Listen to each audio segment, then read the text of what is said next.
So I'm gonna to present in my project Weibo Feminism Strategies in Online Feminism Movements in China. So first of all, I'm gonna introduce my research method. So I use online ethnography. So apparently, because I'm researching Weibo as a platform-based research, so I try to research the feminism movement within the platform.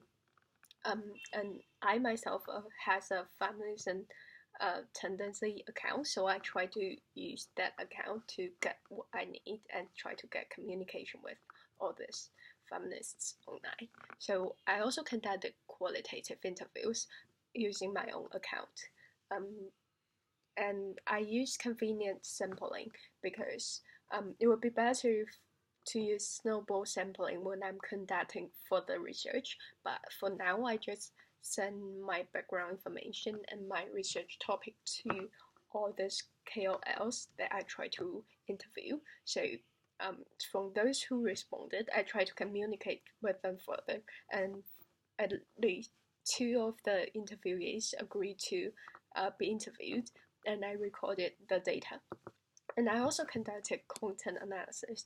I reached through all these KOLs' Weibo posts and tried to find whether they have certain strategies in promoting the feminism ideas.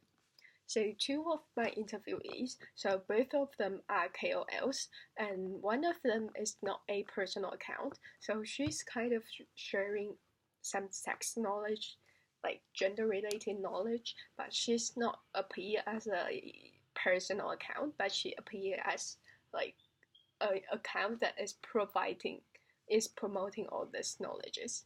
But she's also promoting feminism knowledges, and she's in the social circle of all these feminist KOLs. So I regarded her as a feminism KOL as well. So my second interviewee, she's a influencing, she's a influencer within the feminism online community. So when you start talking about Weibo feminism, like she's kind of the representatives of them. And she's a law student, so she's a personal account. She disclosed her background information as a postgraduate law student, and she also posts her like personal selfies. So that is rare because often people don't want to disclose their information when they are doing the feminism promotion. So what I discovered, so the first question is that are they aware of their own strategies? So two of my interviewees say that they don't have a consistent strategies within the feminism themselves. So one of them say that I don't think that we have a consistent strategies for all feminists. We are not in a uniform shapes. We don't have a certain organization kind of thing. I just write and share what I think might be inspiring, and I guess they are just doing the same. So they deny that they have like certain strategies for the group, but I'm not sure whether they have their own kind of ideas about strategies in their mind. So I try to further discover what they post about feminism. So what I discovered, there are 7 types of basic contents that they post. So first of all is comment on social events, especially those gender-related social events.